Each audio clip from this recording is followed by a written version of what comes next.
Ow! Why did you throw the thing at him? I just wanted him to catch it. What? No. Help him. He wanted to get it back to him. His body caught it, not his quickly. hands. Well, that's what they teach you to do. You gotta, if you can't get it in the glove, you gotta take it to the basket. Lock it up. I mean, your hands are part of your body. Swing level. Sure.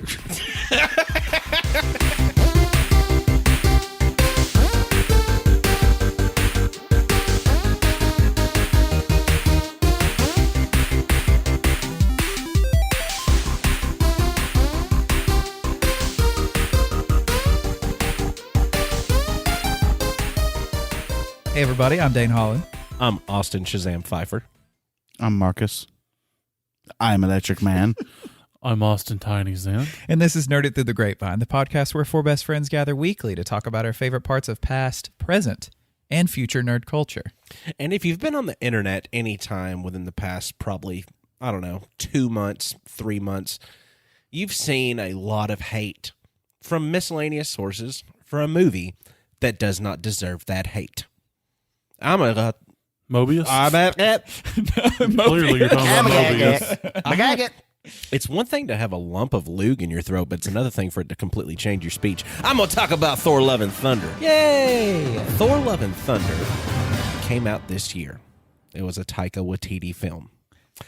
It was my favorite Thor movie. The thing that a lot of people are complaining about with it is its lack of seriousness. And mind you, I get it. I want to see some substance to a movie. I want to see some in-depth storytelling. That's great.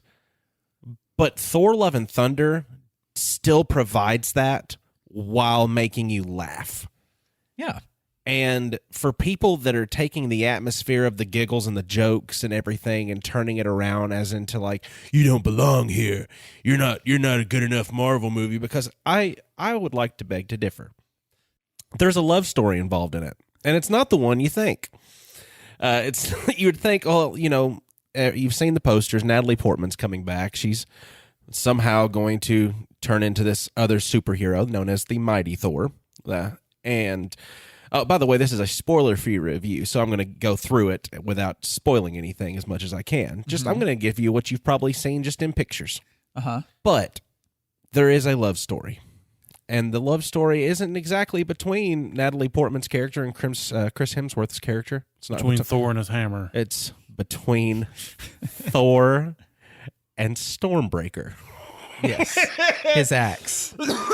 Oh, gosh. Stormbreaker is one of my favorite parts of this movie. They personified the jealous girlfriend with the way that they had Stormbreaker, and they personified the great white buffalo, the ex that shouldn't have been the ex, with Mjolnir. And there are several scenes throughout this that that play really heavy into the relationship that Thor shares emotionally with his weaponry. Mm-hmm. And, you don't really think about this. You think about them more as tools, more as, like these things that you would just use. But he has these emotional connections with these, these weapons, because Mjolnir was with him for hundreds, if not thousands of years. Just the weapon that embodied the vision that everybody had of Thor. And once that weapon is gone, Stormbreaker took over, which Stormbreaker to me is a very cool weapon. That's awesome. I mean, it's a giant hammer axe. How is that not awesome? Yes, I love Mjolnir, but the giant hammer axe kind of takes the cake for me as far as being a cooler looking weapon. But something happens in the movie, and all of a sudden Mjolnir comes back into the picture. So Thor is trying his best to see if there is still a relationship with Mjolnir available since, you're back. And at one point, there's this scene where Mjolnir's kind of sitting across, kind of sitting down, and as Mjolnir does, because it's a hammer, it sits until someone who's worthy can pick it up. But Thor's got his hand out, and he's kind of like wiggling his fingers, his palms facing kind of straight up and out, and he's trying his best to kind of like incite the hammer to come over towards him. And he's like, come on, just one more time. Come to daddy. Come to daddy. Come to daddy. And then out of his peripheral, it's the way that the scene is shot. You literally see Thor looking straight ahead, trying to motion for the hammer, and in his peripheral, you see Stormbreaker just levitating through the room, coming to Thor's hand. because it's Stormbreaker, and his oh, I forgot you. You know you're here. Yes, you. Of course, I'm talking about you. Like, that's my man. And I think if there is a relationship that is of that kind of nature, it's probably what that weapon feels about Thor. So, I mean, I thoroughly enjoyed the movie, though. Christian Bale plays Gore the God Butcher. Comic book design was not the same as movie design, but if you base it off of just what you've seen in a picture, you're really not giving that role justice. That's probably one of the best thought out, best explained, I guess, villains I've seen on a movie. Just because they give you depth to the character without having his story so convoluted by extra things and stuff that you get the reason why he is the way that he is. It was, circumstantial how he became as powerful as he is, but those circumstances arose the exact times they needed to for him to become the way he was and for him to become the God Butcher. So, I mean, and also there were a lot of little Easter eggs that I didn't pay much attention to in it that I read up on, just trying to think about the movie a little bit. And it's like, well, I wonder if there's anything I missed because I've only seen it one time. It is available on Disney Plus if anybody's got Disney Plus, so you can watch it on there. But one of the main actors from one of Taika's other works, What We Did in the Shadows, or What We Do in the Shadows, he actually did the original movie that the television show is based off of. So Okay. So one of the actors that's in the television show was one of the actors that played a god in the movie, and he was one of the gods with speaking roles. He was the original god you see during the betrayal scene with the giant golden thing on his head. Yeah. Okay. And they've got so many things in there. I mean, I love it when they travel to the specific place they go to, where you'll see a bunch of gods. So, but Zeus's character.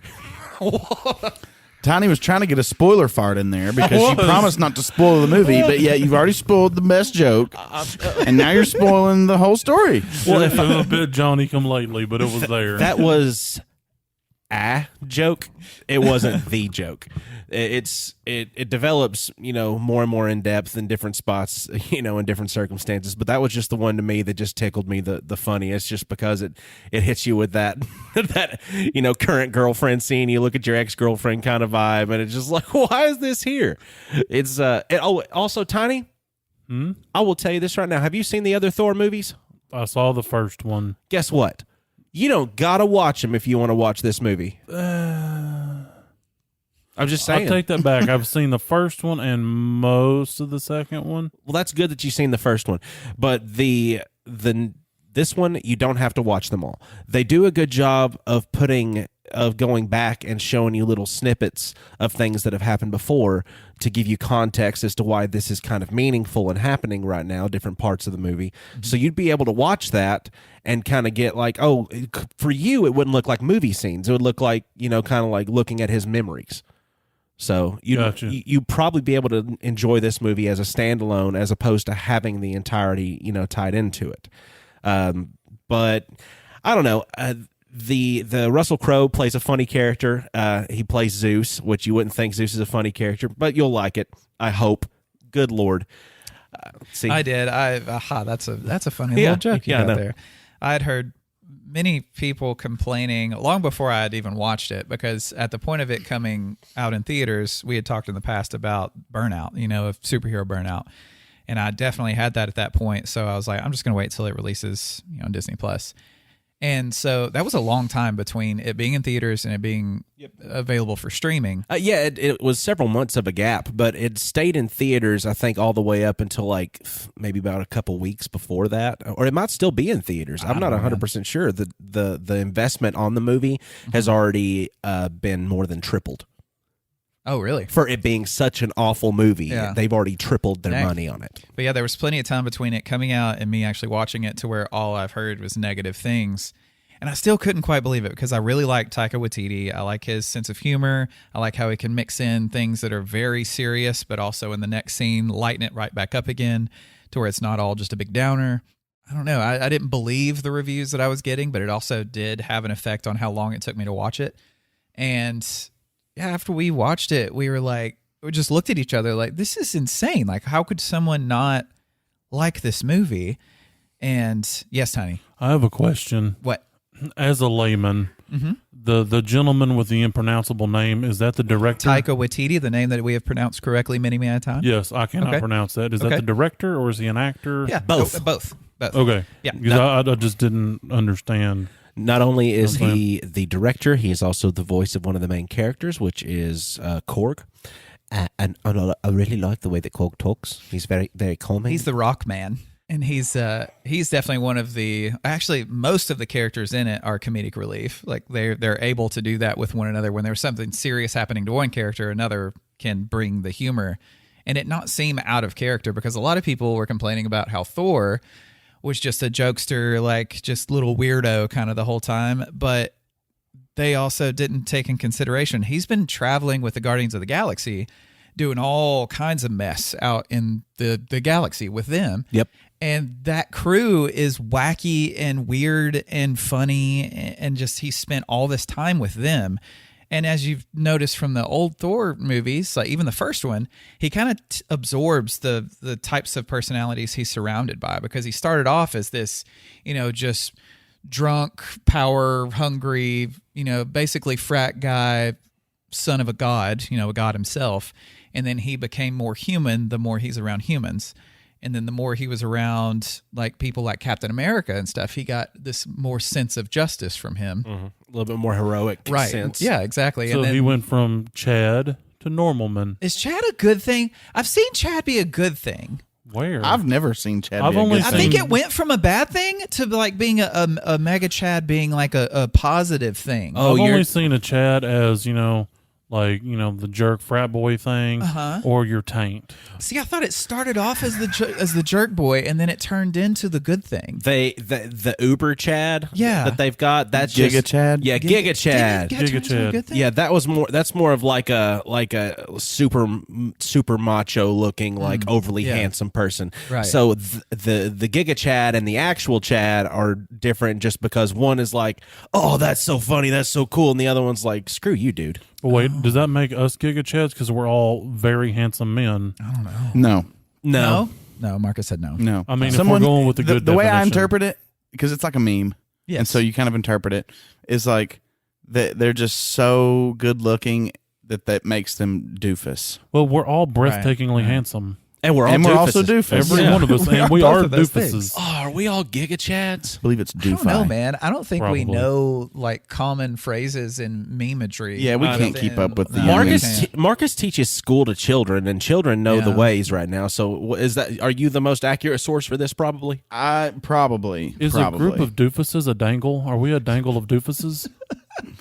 I think it's a murder. A murder, yeah. A murder. Okay. Anytime I don't know what a group of something is called, I go with Probably a murder, which is great. A murder of doofs. Yes. So Back to what were we talking about? Back to Thor. Chad, Love, and Thunder? Chad, Love, and Blunders. We loved it. Yes. And we think that people should at least give it a try and see how much they like it too, because I don't know, I feel like we could just talk to anybody that disliked it and be like, I don't agree with that point. I mean, of course, if you dislike it, you hate it, and that's fine. Yep. If you don't want to be entertained and you go into it with a mindset of this has to be a certain way or else, and you're not open to the idea of being entertained, then you've missed the point. Yeah. Because most likely these are the same people that are going to be watching a trailer, that watch that trailer, consume anything they can from the trailer, and the trailer's music is different, the mooding would be different. So they're thinking like they're going to go into this, specific style of movie, and then they get there and it's not. Right. Go into it with an open mind.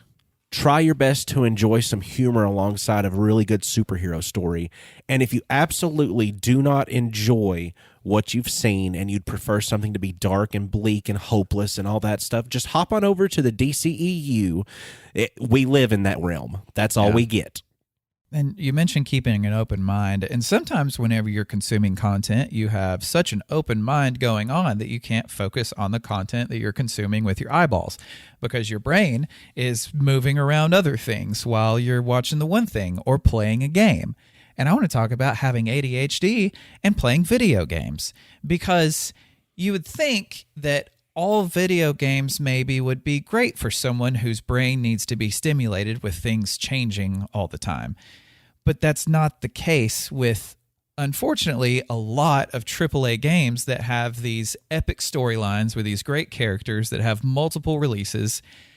And if you have a hard time like staying within this one story of this one, traveling and just fighting things as you go along, your brain starts to wander off kind of. And then if you take any time away from that game, if you're not hyper fixated on it, then you don't end up coming back to it a lot of times because that hyperfixation has gone and now you've moved on to something else. I've not played Elden Ring in a month because of something similar to that. Like it, I know that I'm not going to new game plus 6 it. I'm not going to be one of those guys. I'm not going to get to like level 230 something and be able to single swipe bosses.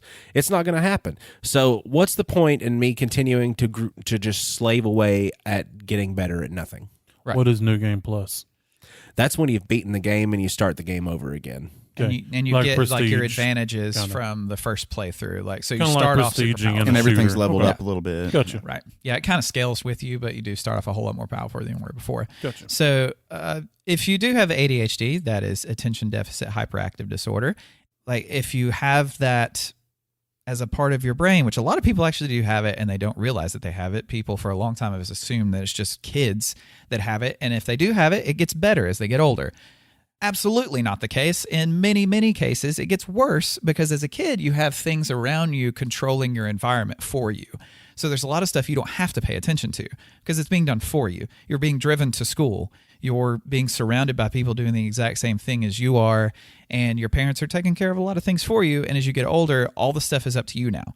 So like it can get much worse. And in gaming, which is specifically what I want to talk about, I want to know what works for you guys as far as keeping your attention as you play a game. Because for me, it's really things change it, like me manipulating parts of the game as opposed to the game sending me through a journey. Like I need to be the one doing the manipulation within the game, as far as like something like Civilization, a game like that, which we've talked about in the past, which is considered a RTS. Thank you. And with an RTS, that's you controlling a lot of different things at one time from kind of an above state on the board. And you're constantly having to do something. Like if you stand still, stuff is going to go on and it's going to mess the game up. So you have to constantly be moving around and messing with resources and controlling different units and all kinds of stuff like that.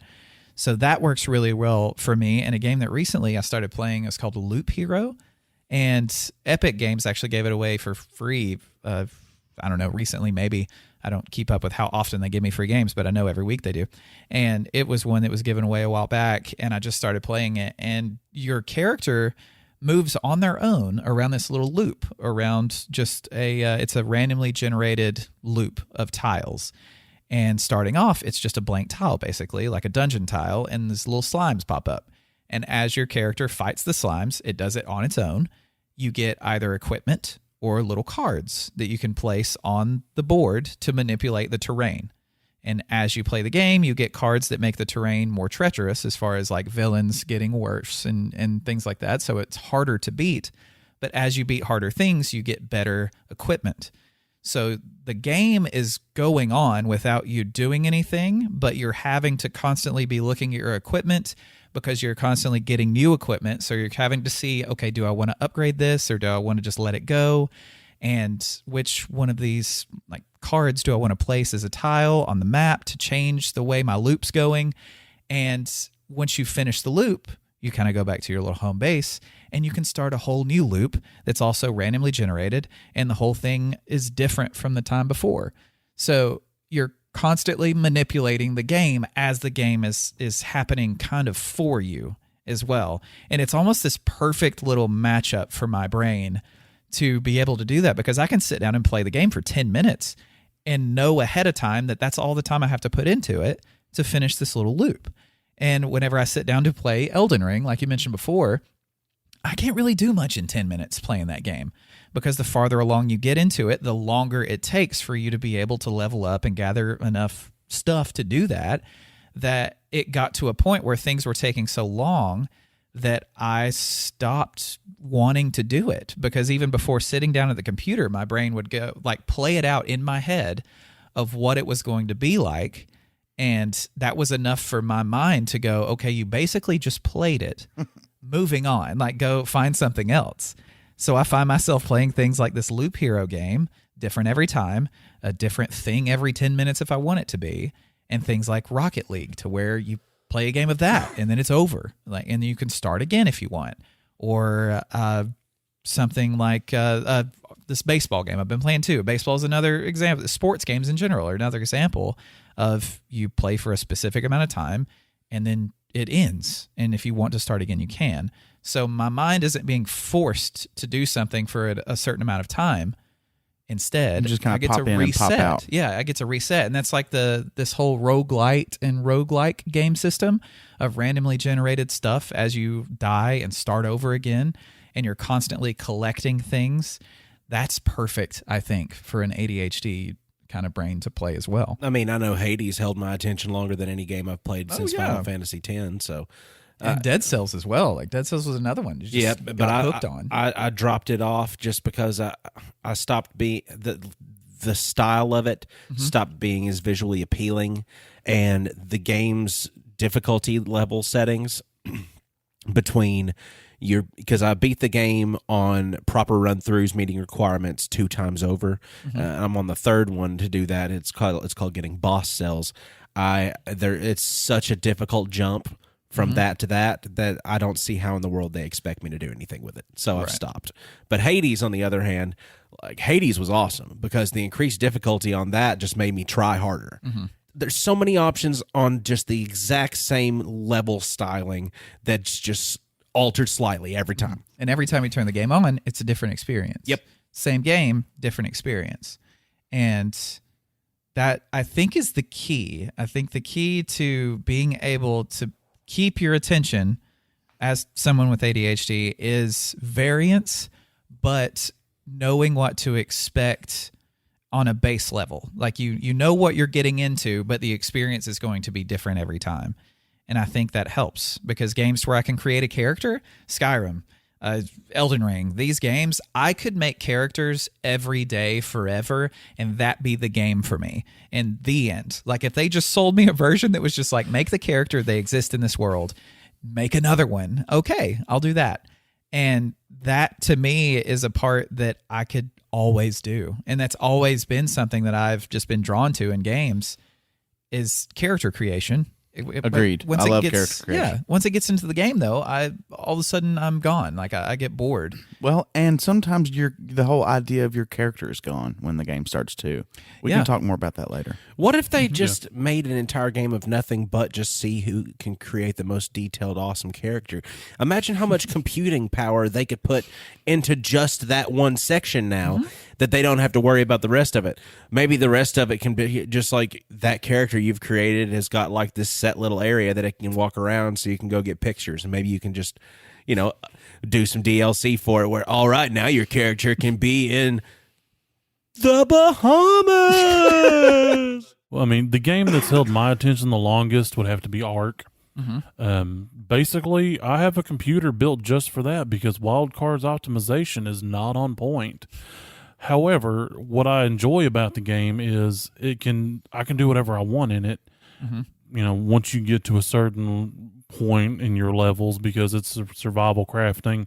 So you have to gather resources and get everything you need for your character to survive, and then you can go out and tame wild dinosaurs.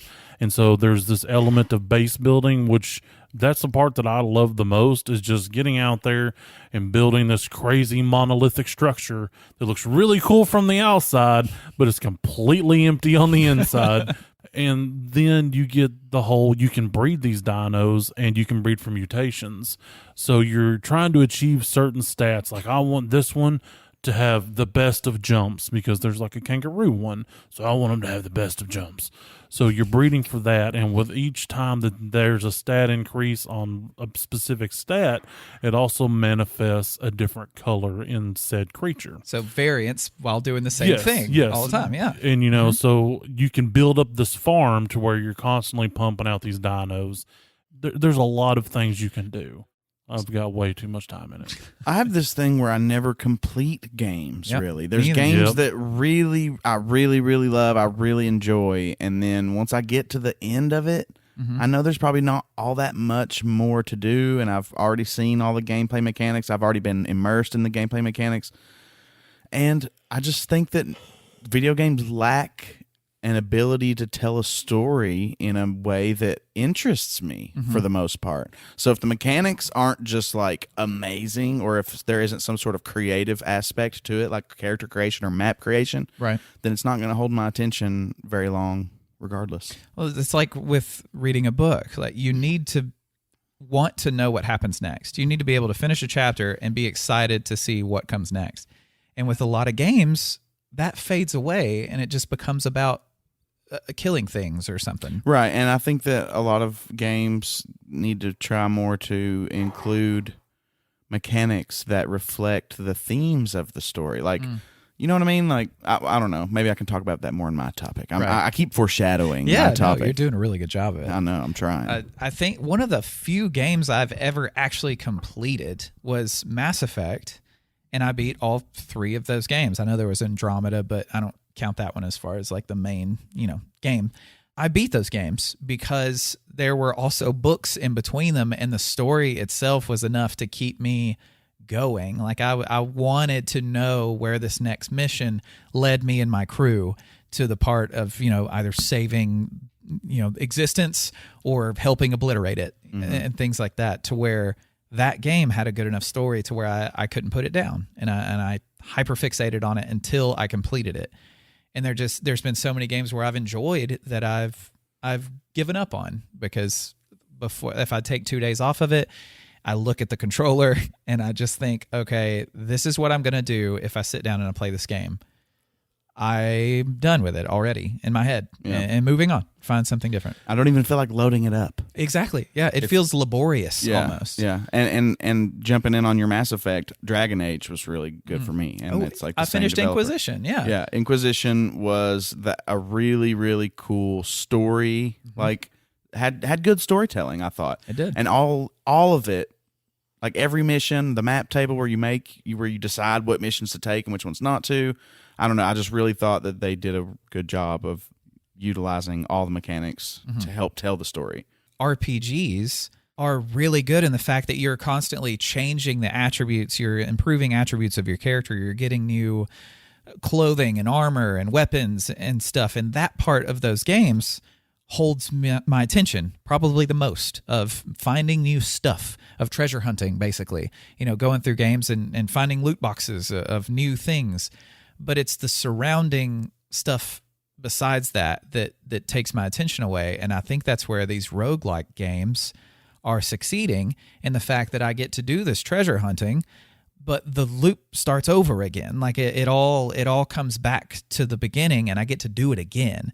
And I'm starting off with nothing, or just a little bit better than what I had the last time, and a little bit better than what I had the last time. And the loot's constantly changing as you're going through. And I think that has become this perfect kind of example of a game with someone that has a hard time keeping their mind focused on this singular thing. I think they found a way to hold me. I've seen him abandon so many games. It's hilarious. Plus a lot of them, I can see why. I mean, like, he tried to play this one Digimon game that was another freebie that was out. And no, it wasn't free. The Cyber Sleuth game. You paid for that? Yeah, because everybody says how awesome of a game it is. Like you played it's highly looked upon in the Digimon world. You played it for 25 minutes and never touched it again. I know, because it's a thing that I know I'm just going to sit down, I'm going to go find Pokemon, and they're going to fight each other, but they're not Pokemon because they're in the computer. Yeah. Digital monsters instead of pocket monsters. Exactly. But it was supposed to be great, and I thought that it would hold my attention because with Pokemon, that's something that you get to go around and hunt, creatures. I mean, with Ark, you get to make the creatures and hunt the creatures and all that. So that idea of rounding up these cool things that can do stuff, I was like, yeah. And Digimon was something I loved as a kid. It was a very convoluted story, though. It was just kind of, I don't understand what people love about it. But then again, I probably didn't get through the entire tutorial to where I can actually enjoy the game the way everyone else does. Might not have. But if you have ADHD or even think that you might have it, try out some games that have a lot of variance in them, like roguelikes, instead of just spending $60 as soon as a AAA title comes out because it's got you hyped for it. And then as soon as you get it, you play it for a few hours and you never touch it again because it's just too much.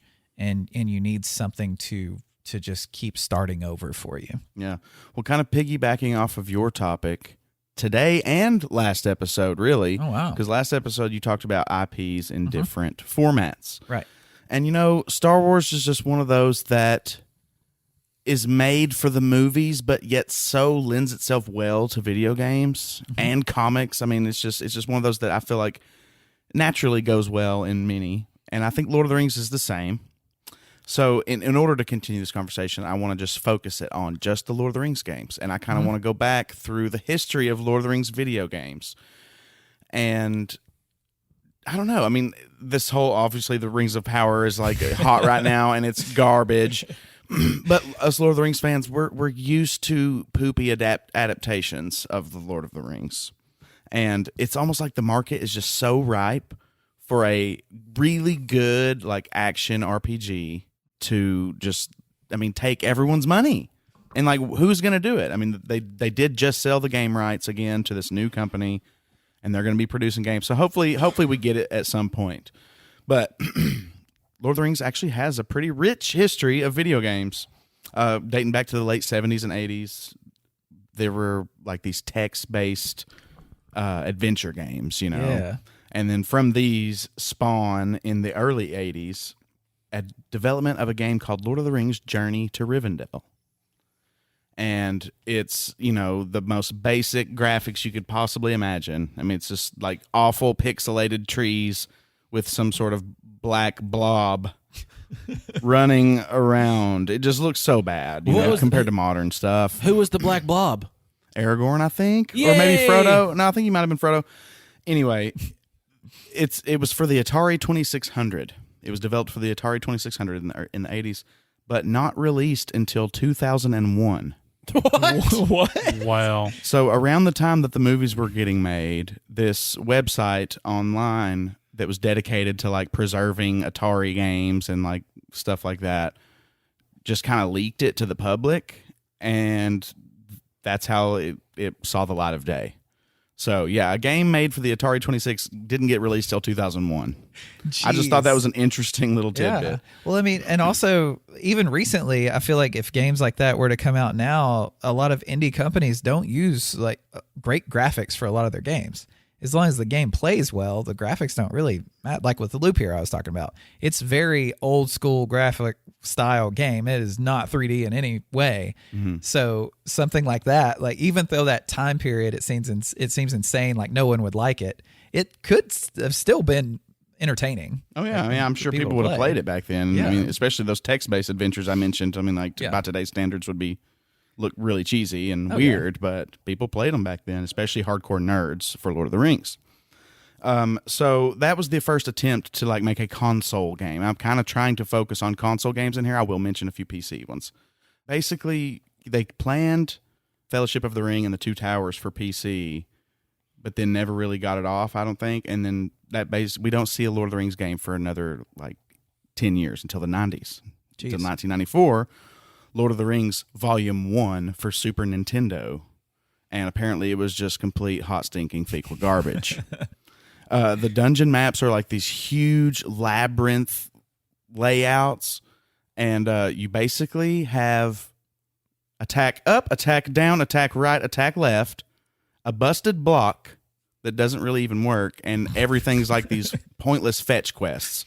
So it's like in the beginning, it's like you meet Sam, and he's like has this door locked. You can't leave the Shire until you find his dad's glasses.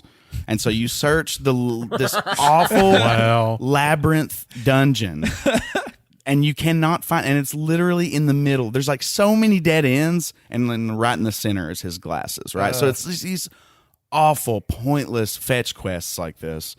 And then apparently when you get to the end of the game, you find Gandalf at the Mines of Moria, and he says, oh, well, we have to go find 2 translation books and all 5 stones that were littered out through the entire game.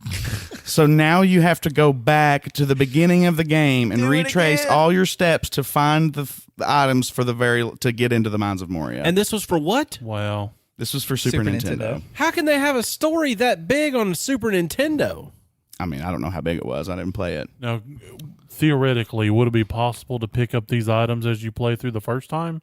So you get there and you magically have them all? Theoretically, but the very first dungeon is like massive, so big, and you're bound to get lost a lot. So it's like just to find those glasses, it's going to take a long time of just pointless. I probably would have liked DNC just when he said we need to find my dad's glasses before you can leave. Right. I just want to leave though. It's like, how is that my responsibility that your father can't see? Right. And so it's just one of those things. It was just so god awful that no one wanted to make a Lord of the Rings game anymore. And I think back then, like things like Nintendo Power, the magazine that had all the Nintendo gaming stuff in it, there were numbers that you could call to talk to real people that would be guides for you in games. If you got stuck in a game, you could call this number, and a human being on the other end would help you through it. Sup, little bruh? Right. How can I help? You can't just get on the internet and search for a guide like you can nowadays. No. So back then, it's literally some of the most painstaking. You're talking needle in a haystack. Awful. You had to call a guy. And that was just the first dungeon. Once you found all that stuff for the Mines of Moria, and you actually get in, it's like 9 of those intro dungeons copied and pasted together. So it was just one of those things. It's like, what? This is not worth it. Awful. Yeah, and so we don't really get anything else until the movie era.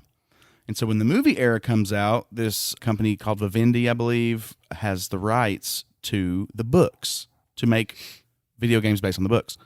The EA games had the right for all the movie stuff. And so we get this weird little thing where EA decides to forego a whole year and just try to tie in a movie with The Two Towers when it's released. Vivendi's like, oh crap, this stuff's popular again. Let's throw something out there to try to make some money. And then like 10 months later, they have a game called The Fellowship of the Ring. And it releases like a week before the Two Towers movie and video game releases. Huh. So I remember being confused at this as a kid, and I looked it up back then. Of course, I didn't have the scope that I have now of it all, but I just knew that I didn't want that first one. Right.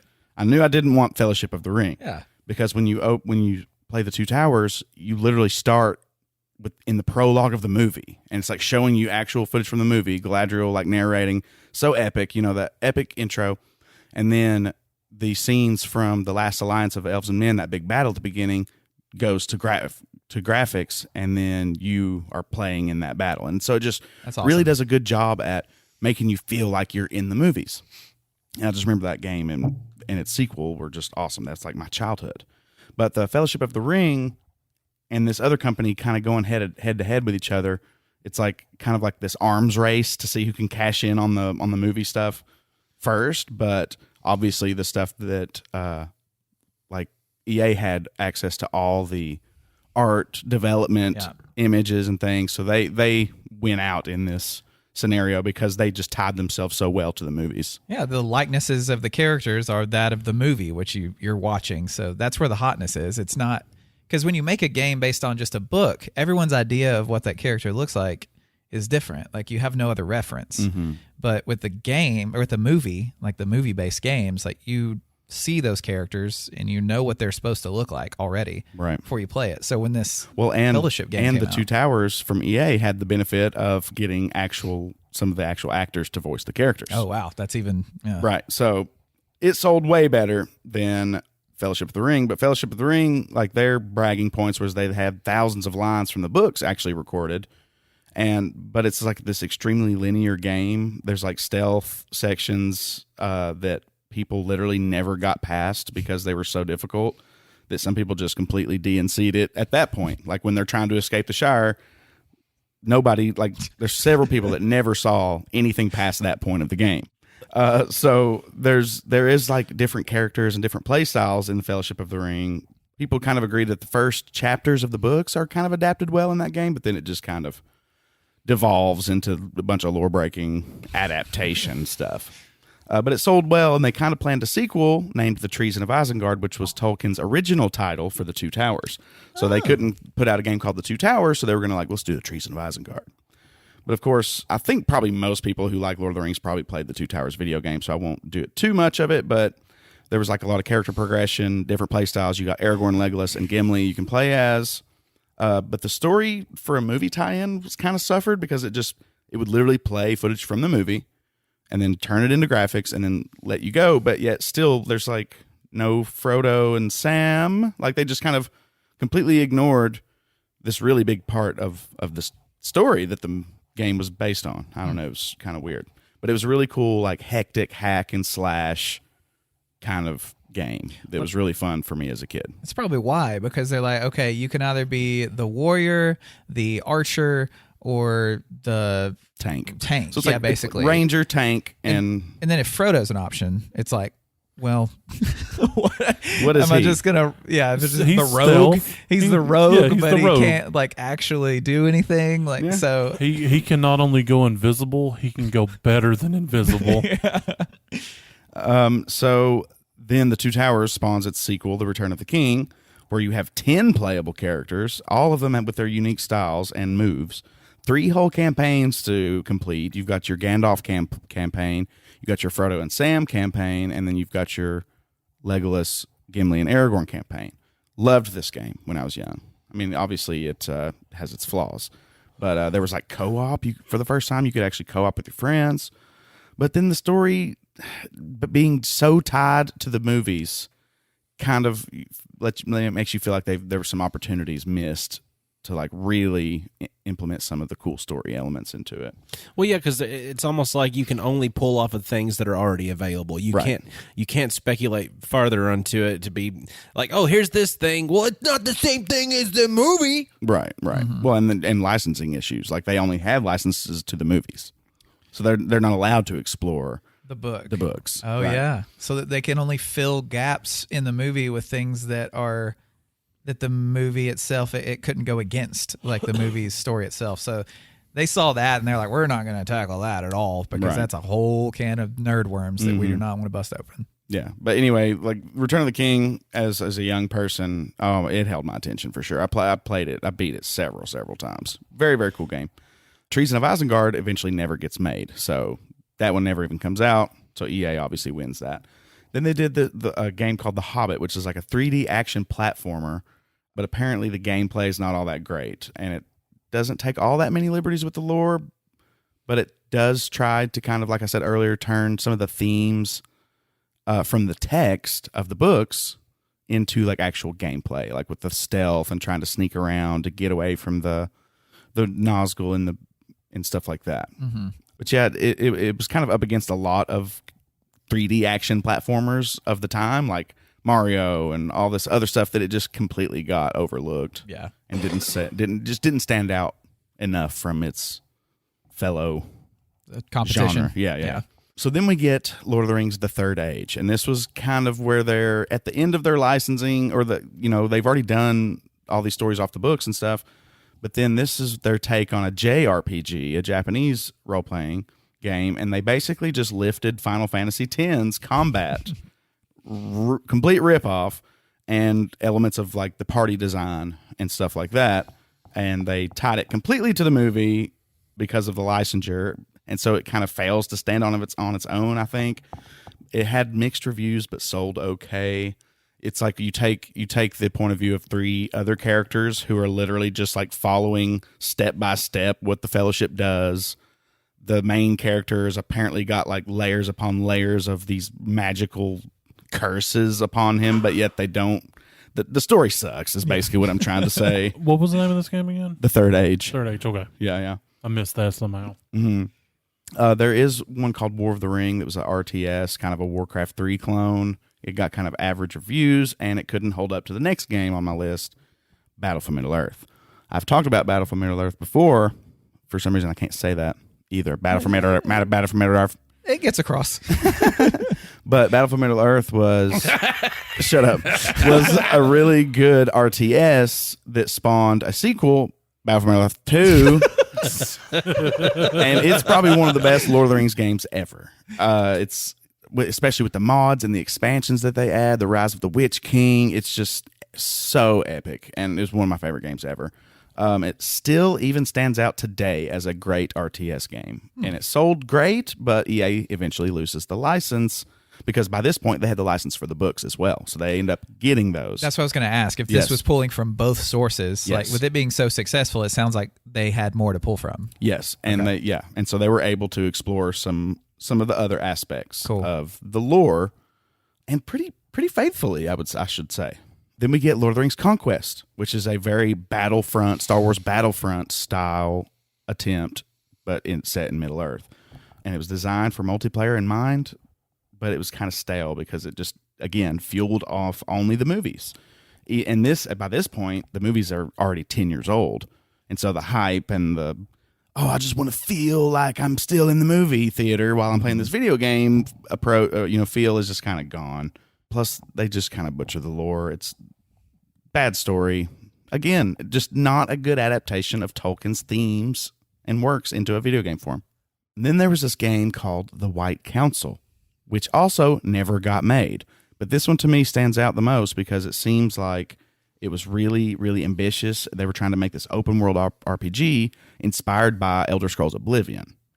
EA still has the rights, and now they have the book rights, and so they kind of aimed to do exactly what I would want and what fans wanted by expanding the lore, but it never got made. So then they basically just kind of pulled the plug, and they were like, hey, this is the last bit of our license, so let's just like make really, really cheap games and just use the license to try to sell as many as we can.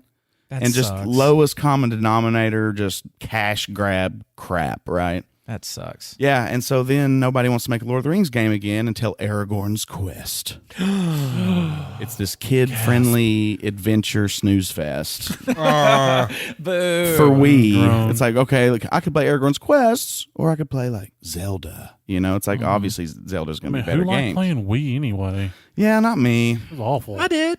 I don't want to exercise while I video game. I'm a fat man. But apparently this game was just so easy, and all the puzzles were just so mind-numbingly obvious.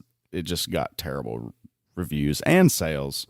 Lord of the Teething Rings, am I right? For babies.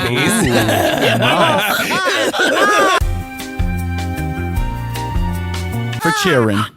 War in the North was a very kind of much Dragon Age type game that came out. It was not based on the movies. It was kind of trying to expand the lore again.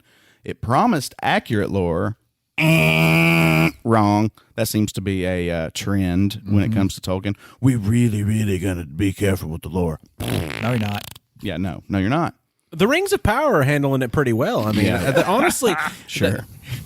So War in the North sold like garbage. Got terrible reviews, but it came out right on the heels of Skyrim. Oops.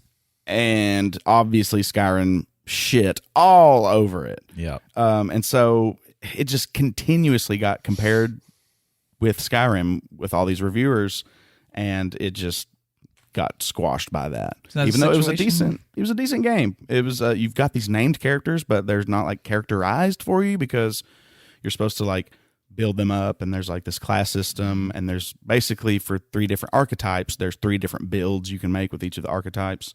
So it wasn't bad. It kind of does feel like Middle Earth. You do run into some of the Fellowship characters and talk with them and kind of get some good little character development stuff that you wouldn't have seen in the movie, but ultimately not really good.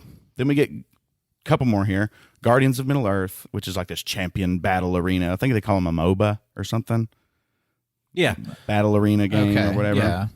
But apparently it was just an inferior imitation of all the other genre heavy hitters in League of Legends. Right. Yeah. Plus, again, we have no narrative to speak of. It's just, hey, let's call it Lord of the Rings so we can sell it, even though it didn't sell very great. So they're taking my Tolkien, they're making it bad, so it won't sell. Mm-hmm. But then we get Shadow of Mordor, and it comes in the wake of like Arkham games and Assassin's Creed and stuff, and they kind of blend those two styles together. It's this darker take on Middle Earth, which I'm so for, but they did kind of ruin the lore again. Again, they just can't keep the lore right. But it's like in Mordor, it's this open world where you can like dominate orcs and kind of build your army. It's a really cool game. It got Game of the Year. And so it was in the right direction. Then Shadow of War completely... I had this one. I thought it was... I mean, they're both really cool games, but... I'm trying to assess their lore accuracy. I understand, but I've been sitting here this whole time waiting on this one. Yeah. So I'm going to shut up and let you talk now. Well, I mean, we can talk about it. I'll just mention two more, and then I can be done with my list. The Lego games, there was a bunch. Those are always really good games. Yeah, I just never played them. Right? It's just like I want something more along the lines of Shadow of War, at least more lore accurate, at least somewhat lore accurate would be nice. Yeah. Then there's Lord of the Rings Online, which isn't technically console. I don't think. I think it's PC. That's just there's like literally 10 paid expansions by this point for that. Not my style of game. I'm sure it's cool, but I couldn't accurately like talk about it. I'm much more of a hack and slashy with some RPG elements, and so maybe that's it. But you know, maybe one day you'll get your Lord of the Rings game. I think it's time. I think it's time we get one, much in the vein of Skyrim-esque stuff. It doesn't have to be a ripoff of that, but I think if somebody were to make one, it would be really, really huge hit, and it would make them lots and lots of money. So hopefully these new people that bought it will do just that. Yeah. The fans are waiting. I want to play as a Balrog. You could in Lord of the Rings Conquest. Oh wow! Cool. You can literally in Lord of the Rings Conquest, you could go through the Shire like as orcs and the Balrogs and just like slaying hobbits. I think where most IPs are getting into the gaming world now is by leasing out the IP to other games that already exist that have an online presence, to where you can get these new characters to be thrown into a game, like something like League of Legends. You see them like all of a sudden now they've got Lord of the Rings characters that you can buy and have in the game, as opposed to them making games completely based on that IP itself. I see that, look at Fortnite. Fortnite has you can be Goku now and you can fight against John Wick if you want to. And I think that's kind of closer to where these IPs in other media are starting to introduce themselves. They're like, well, we don't want to make it a whole game and spend all that money. Yeah, I think that's garbage. We can sell some license over to this game that already exists. It's already popular. And then we get a cut of, how many people are wanting our characters. And that's easier for them. They make quicker money on it, and they don't have to be dedicated to anything. And they just put their characters in an already established game. Yeah. And Conquest is a mobile game now. Oh yeah. I didn't talk about mobile games. Yeah, I'm completely uninterested. I'm just saying it moved from console into now you can hold it in the palm of your hand. And it's still not as popular as Raid Shadow Legends. Oh, great. I have been going back through things that I loved as a child, and I have found many of the things do not hold up to the scrutiny of my adult sensibilities, be it a horrible story, terrible writing style, or just generally being a nuisance. I've been working through the Stephen King, I don't know the proper term, but his whole catalog of books. And I've been going through them in chronological order. I don't recommend doing that.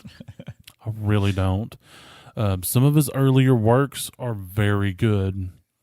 Many of his early works are very bad. Oh, no. And I don't know if that's just my tastes have changed, or if I've become more discerning in what is good and what is bad. Both.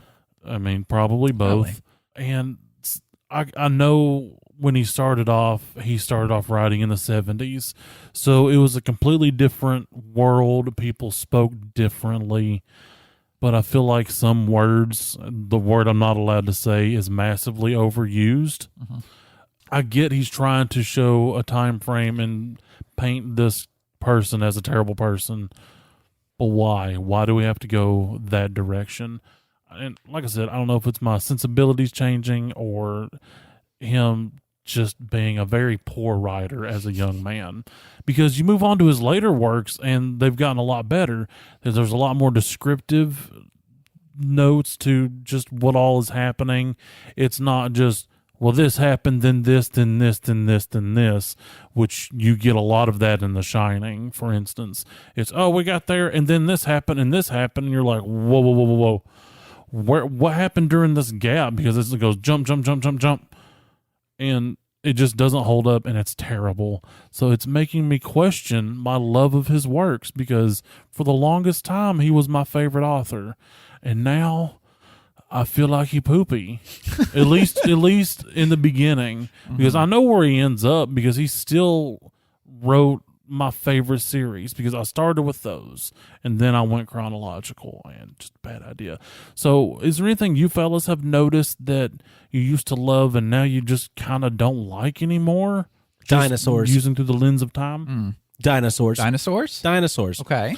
I used to consume dinosaurs in every function and shape available as a young man. Even nugget form? Even nugget form. I had nugget-shaped dinosaurs. I had dinosaurs on my TV with pots and pans saying, not the mama. I had dinosaurs on my movie screen with, he did it. The crazy son of a bitch did it. And with the Jurassic Parks and all that.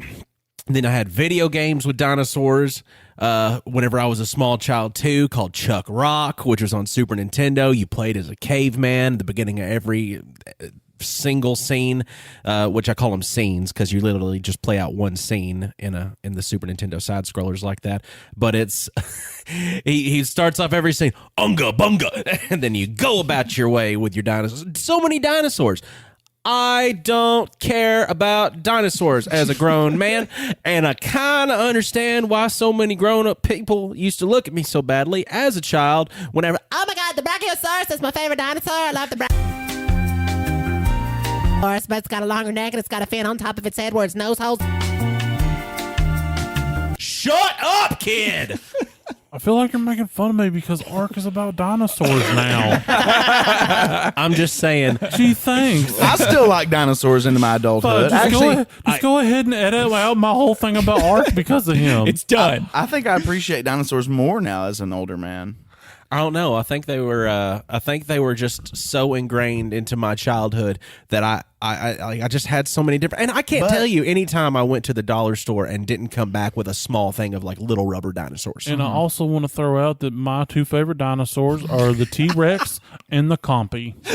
You can't get any more nasty than the Velociraptor, though. I mean, at least I was gonna make a point of how Hollywood has kind of swayed how we see dinosaurs, because we figured out a lot more things about them since that first movie. Yeah, and they used to be extinct, but I can see them on the TV. Right, right there. There. I think for me, it's the essence of the action hero.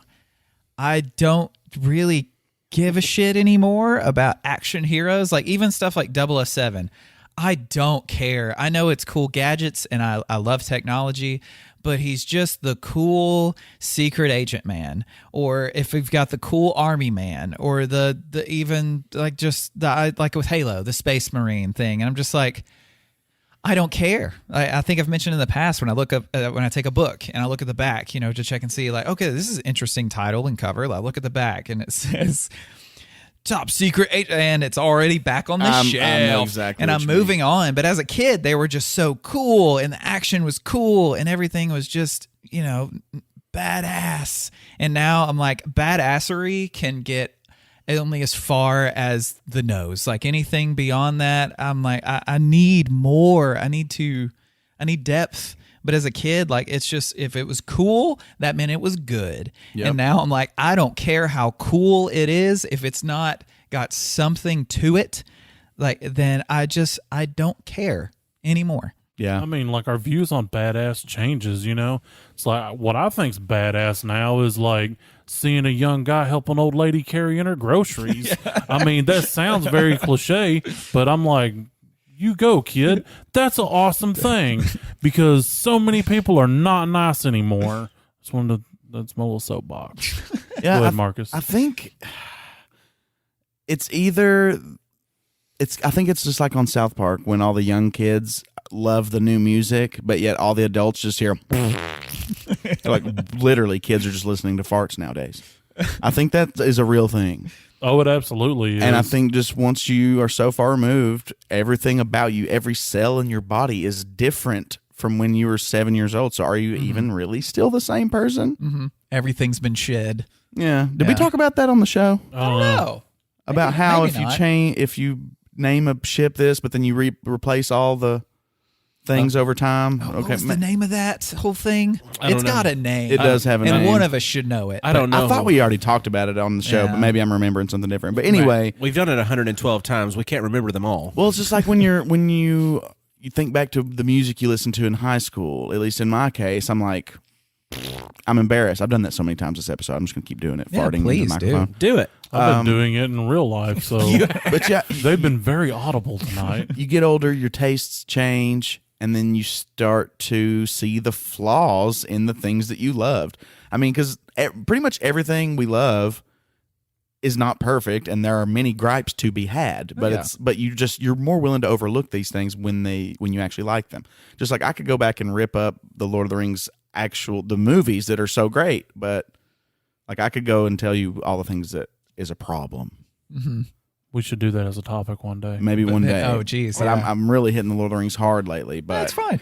Yeah, it's hot right we do now. that sometimes. Well, if you're talking about music too like that, you could not have gone back, 12, 14 years ago and told us at that age, like, hey, Dashboard Confessional's not awesome, right? There's sad, mopey music, and you like them because you're a sad, mopey man. Like, no, it's the best thing ever. It really gets me. But it's an interesting concept, though, to look back because as nerds, we're very nostalgic.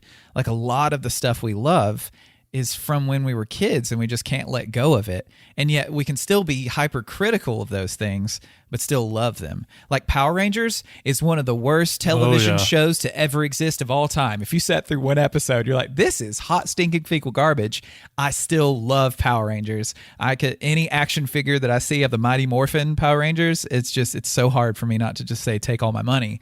But the actual content itself is terrible. But that's whenever there's something that you can hold on to from that thing that you can hyper criticize, but there's still something about it you can still have now that doesn't change with Well, and I think it's special to like not only love something for how great it is, but also for its flaws. I mean, that is very cliche too, but Well, I'm in a weird season of my life. I'm in a season of a lot of personal changes, and I can understand the whole nostalgia aspect because right over there is a copy of The Warriors of Virtue.